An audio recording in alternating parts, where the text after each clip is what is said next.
Angie sighed as she glanced through her emails. Another couple joked forwards from the other partners about where to buy women's clothes and how to apply makeup. They were always so childish. Then again, it had been her choice to move to a planet far from her high-gravity home Kearns. At 1. 2. Normal Earth gravity, everyone who lived there was a product of their environment. Shorter, stockier, more muscular, and according to her dating profile inbox, not sought after by the residents of Taratha. At 5, she was actually fairly tall for a Kearns colonist, but she was dwarfed in height by most of the other partners of the firm, especially because they wore heels while she didn't. No one from a high-gravity planet wore heels. Not even their drag queens. So while many of the other partners scored big clients worth millions or billions of credits and had wonderful nights being chauffeured around with the elite of hegemony society, Angie worked the smaller cases. Her track record was better than any of the other partners, but success only counted for so much among the shallow Tarathan upper class. Truthfully, Angie didn't mind all that much because she believed that her hard work and perseverance would pay off sooner or later. Already, she'd gotten a scholarship from a heavy industry colony to a law school, graduated with honors, and was the youngest partner of the firm. The others could socialize and mingle all they wanted because one day she'd be their boss. She smiled at the thought for a moment before noticing another new email that wasn't a joke. Possibly. Prince Hiram Octuvro Juinilo Konstik Renuma, the XVI, wanted to speak with her about something private and requested a meeting. Angie quickly searched the name to see if someone in the office was pulling her leg. No picture, but the name came up in a local article. One of the visiting dignitaries with the Fexic deliberation. Perhaps her time had come early. She quickly replied that she looked forward to his meeting and sent her secretary a notice to expect a potential client. Seeing as she had no idea when the prince might show up, she figured she'd simply work until she heard anything. Several hours later, she saw the notification on her terminal that the prince had arrived. She needed to wrap this call up, but she was having trouble with that as she held her face in her hands. Because you're a mob boss, D'Amico. It doesn't matter if the cops can't prove it in a court of law. They're still going to operate on the assumption that you're committing crimes. That's how it works. They think you're in charge and are trying to bring you down, while you try to keep from being caught. Why am I explaining this to you? I just don't see why they're always searching my private yacht when I send my kids out on vacation and whatnot. It's harassment, I'm telling you. D'Amico, that's called customs. All ships have to go through it. If you want to know why they're extra careful when it's your ship, it's because they think you might use your kids' vacations as a cover for smuggling. Angie sighed. D'Amico was currently her best client, a fact she hated. Oh, that's actually not a bad idea. Thanks for the tip. No, don't do that. They're looking for it. Damn it, D'Amico, how the hell have you avoided getting caught? Because I got the best attorney in town. You know I'm always looking out for you. Ever since you first got my legitimate business partner out of that hot water. Angie shifted her hands and rubbed her eyes now as she thought back on her first big case on Taratha. For the last time, D'Amico, I had no idea that contractor was working for the mob. And stop saying legitimate all the time. It sounds suspicious. Yeah, that was a great case too. All legitimate and whatnot. I appreciate the work as always. I don't know what I'd do without you. He clearly ignored her advice on the word legitimate. Is that because you honestly can't imagine it, or because every time I try to quit you threaten to burn down my apartment? Allegedly. This isn't the courtroom, D'Amico. I have to go now, I've got another client. Angie growled out. Before she could end the call, thought he added, I'll send Ye another case of them donuts, yeah, like. I've always got Ye back, kid. She ended the call with a drawn-out groan. One time. She had mentioned that she really liked Tarathan donuts, and that's all her clients bring these days. Angie sighed then and got up before walking into her private washroom. She didn't wear makeup like the other partners, but she needed to look good for a prince. Her short amber hair was neat and tidy. Her black suit with a crimson tie was immaculate, and as she opened her mouth and inspected her teeth, she didn't see any food she'd missed. Even so, she took a moment to smooth her hair for a moment and just shake out her limbs as she relaxed and got back into the proper mindset. Leaning forward against the countertop, she looked at her reflection. You're fierce, you're strong, you're the best. With a nod, then she straightened up and walked back into her office and pressed the button to signal her secretary to let the possible client in. Soon the door opened and a figure in a rather plain robe walked into the room. She was a little surprised that the prince would wear something so plain until she noticed the black wand being pulled out of the robe's sleeve. She watched the figure quickly walk the perimeter of her office, waving the wand around. Compared to the other partners, her office was rather small, but with the wood paneling and a view of Kursky Park, she was more than happy with it. Once the figure had walked the room, it just nodded at Angie and then stepped out. Only then did her actual client step in. Angie wasn't normally one much for Xenos, but this one was easy on the eyes. He was tall and slim, wearing a white uniform covered in ribbons and fancy gold epaulets that fit a noble prince. The saber on his hip looked fancy as well, but hardly anyone actually dueled these days. Hardly anyone in the hegemony, at least. His face was covered in a light gold fur with large triangular ears and a short snout. The rest of his body was covered in the uniform, except for a bushy, striped black and gold tail. When his blue eyes focused on her, she finally spoke up. "Prince Renuma, I'm Angie." She stepped forward and extended her hand, only to have him stare at it for a moment, obviously confused. "Extend your hand," she said, and waited for him to awkwardly hold out a hand. She gripped it and gave a firm shake before letting go. "What brings you to my office?" The prince looked at his hand for a moment before looking back up at her. The rest of his body was covered in the uniform, except for a bushy, striped black and gold tail. When his blue eyes focused on her, she finally spoke up. "Prince Renuma, I'm Angie." She stepped forward and extended her hand, only to have him stare at it for a moment, obviously confused. "Extend your hand," she said, and waited for him to awkwardly hold out a hand. She gripped it and gave a firm shake before letting go. "What brings you to my office?" The prince looked at his hand for a moment before looking back up at her. "I wanted to discuss the possibility of hiring your services." "Of course. Have a seat." She waved him to one of the leather chairs in front of her desk as she walked around to her side. Before she sat down, though, she pulled out an elaborately decorated mahogany box, extending it to him as she opened it up. "Cigar? Cigarette?" Most Xenos loved tobacco, which was why the hegemony was so careful to keep a monopoly on the stuff. "Oh, no thank you. I cough too much." She arched a brow at that before shrugging and putting it away, then taking her seat. "So why does the prince of a foreign nation need the services of a hegemony lawyer? Not just any lawyer. You. I've read reports of your work and watched a few court recordings. Your work is most impressive." He leaned back and then had to shift as he tried to find the best way to position his saber while in the chair. "Why do you want my services then?" She corrected. Because I'm going to get married soon." She noticed the slight look of fear cross his face as he mentioned that. "Congratulations. I'd normally guess that you want to establish a prenup, but since you're a prince, I suspect that's not the case." After all, a hegemony prenup wouldn't hold weight for a royal fexic court. "That's correct." He nodded, and she stared at him for a moment while he shifted in his chair until he finally just removed the sword belt and leaned it against her desk. Then he leaned back, finally comfortable. "I need you to rescue me." Angie stared at the smiling prince as she tried to work that out. "I'm sorry, there might be a translation issue here. You need me to rescue you? You're sitting in my office. It doesn't look like you're being held captive." "Oh, yes, I see your point. I need to hire you as a hero to return with me to the delegation and sue my family for my freedom to not be married." He nodded then, while she arched a brow in confusion. "You want me to sue the royal family of the Fexic Empire? Is that correct?"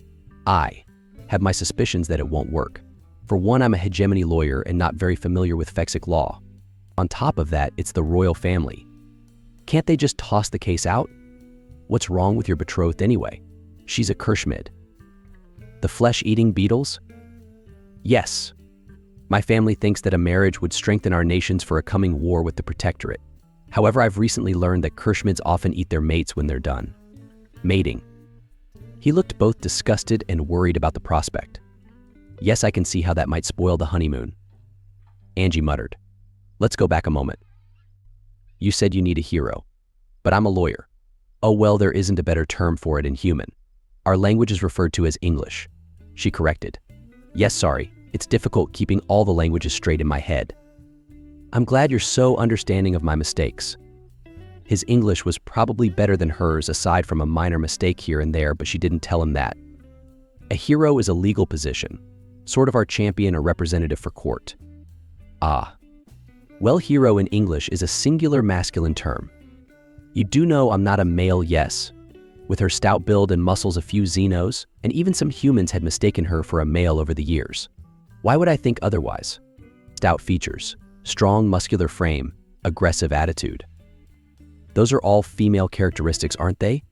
The prince tilted his head, seeming a little confused by her question, which left Angie to try and decide if this was some incredibly elaborate joke being pulled by the other partners, or if she needed to hone up on fexic physiology. For now, she'd keep believing him.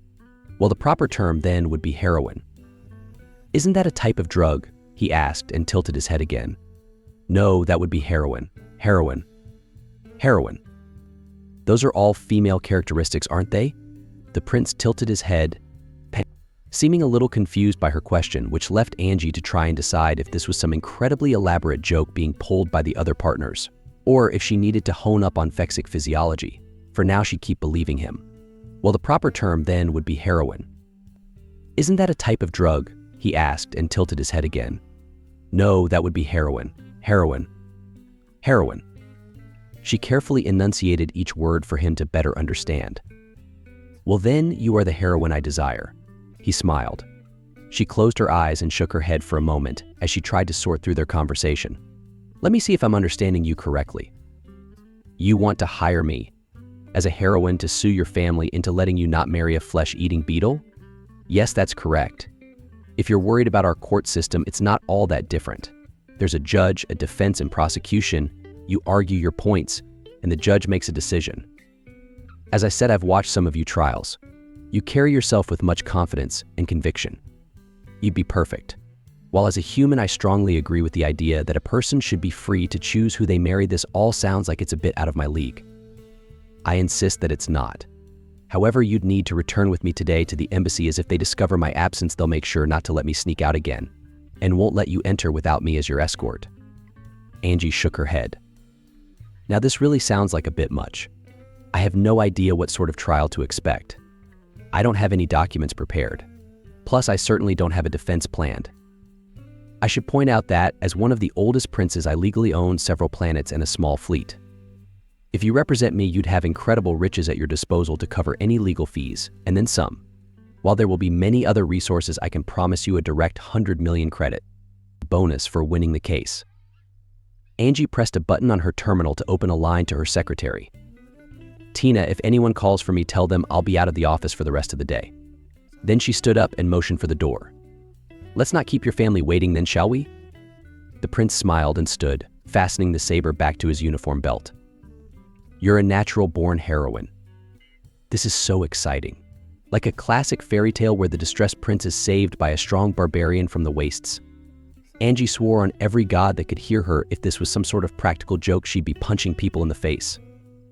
As they walked out of her office and through the main lobby of the office, they were joined by the prince's silent companion in the plain robe, while the others stared at her in surprise.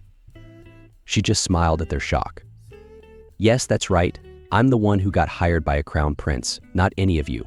They were doing an exceptional job hiding it if they were messing with her. Soon they were out of the office and walking through Kursky Park. The consulates were just across the park from her office, but she'd never actually been there. So anything I need to know about what's going to happen?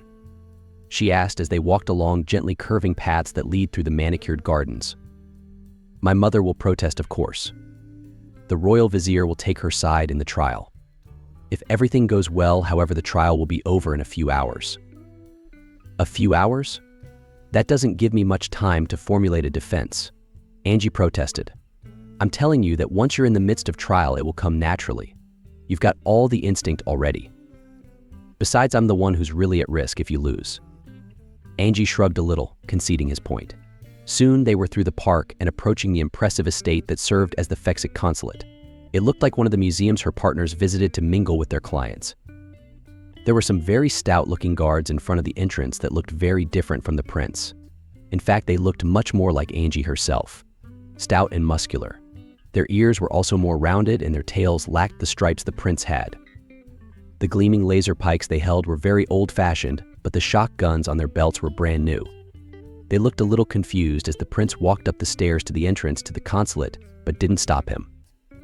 Once they were inside, he shouted something in his own language which got the attention of various Fexics around them and many gasps. Then it was a whirlwind of activity that completely confused Angie. None of them were speaking in English, but she kept getting ushered around with the prince. She met with some doctors who ran a quick scan on her, then some officials in uniforms not quite as fancy as the prince's, and then the royal family itself. The entire time she just stood by the prince, listening to them growl and yell back and forth in a language she didn't understand. What she did finally understand was why he wasn't fazed by her appearance. The queen and other females of the royal family were all stocky and muscular. Their rounded ears and stripeless tails also indicating their gender apparently.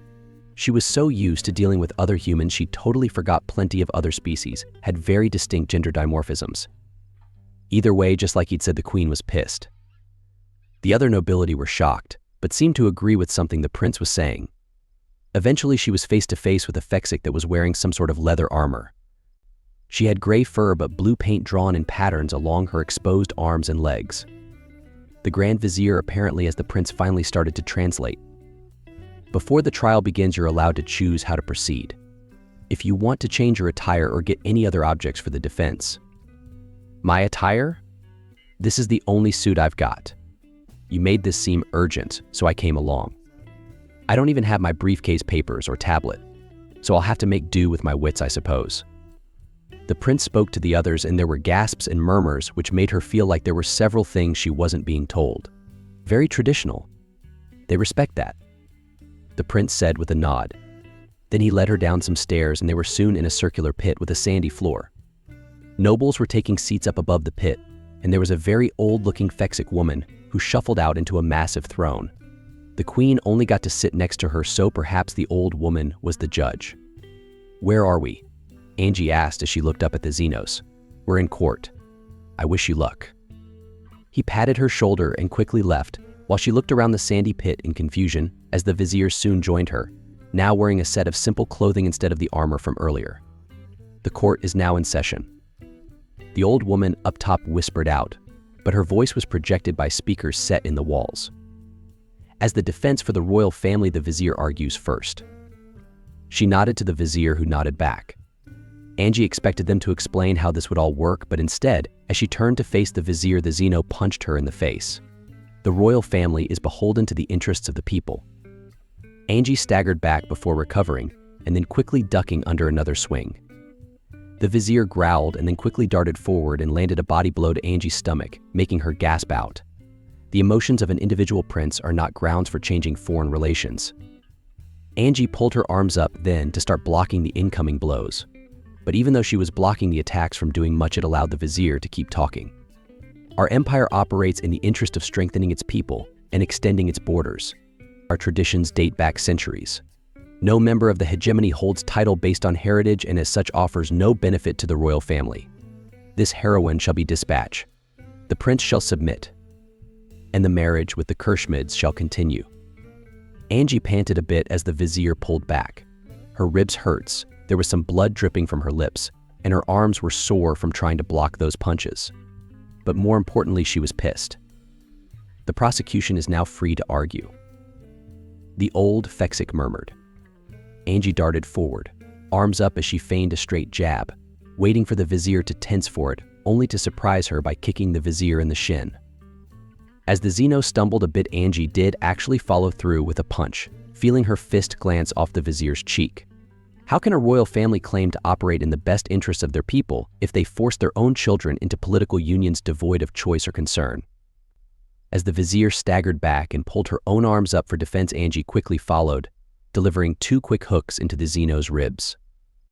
Furthermore, the reason the hegemony does not have hereditary titles is because this was found to result in inbreeding and stagnation, as a small elite held onto almost all the power. The hegemony believes in equality in titles based on ability. Angie lined herself up for a jab and noticed the vizier shifting, expecting another kick. So instead, she just leaned all into it, punching the vizier's raised hand hard enough to make the vizier essentially hit herself in the face. Tradition and force are not effective methods to ruling. The vizier staggered back once more, and Angie followed up by punching her in the stomach. Freedom is the only path to a modern, productive, and happy society. The vizier was reeling still, and Angie wanted to end this. It was time to really show them not to mess with a woman born and raised on a high-gravity planet. A woman who worked out in a high-gravity gym every day to make sure she didn't lose her muscle tone. She gripped the vizier's hands, pulling them away from her face before Angie tilted her head back and then smashed her forehead into the vizier's snout. The Xeno's head snapped back as Angie felt a distinct crunch, and saw blood fly out of the Zeno's nose. As the vizier hit the sandy floor of the court, clearly unconscious Angie shouted, "Therefore my client should be free to marry who he wants." The prosecution rests. She was panting a bit, feeling aggressive and on edge still. "Does the defense have any further arguments?" The old Zeno up top asked, and as the unconscious vizier clearly didn't respond, she said, "The defense rests. I find in favor of the prosecution. The prince has made his decision." Angie could hear the gasps and murmurs of the nobles up top as the queen rose and stomped off. Soon, though, the door opened and the prince rushed into the court, hugging Angie. "That was incredible. I told you were amazing. No one has defeated the vizier in a single round before. You've saved me from my evil mother." Angie was grinning now, carried away in the moment. "Yeah, I showed her how humans practice law. This was the greatest trial I've ever been in. So you'll be my heroine for life then?" "Yes, sure." "Excellent. We'll have the wedding immediately. I can't believe I've got you for a wife. I promise to be the best husband possible." "Yeah." Angie grinned just as his words hit her. "Wait, what?"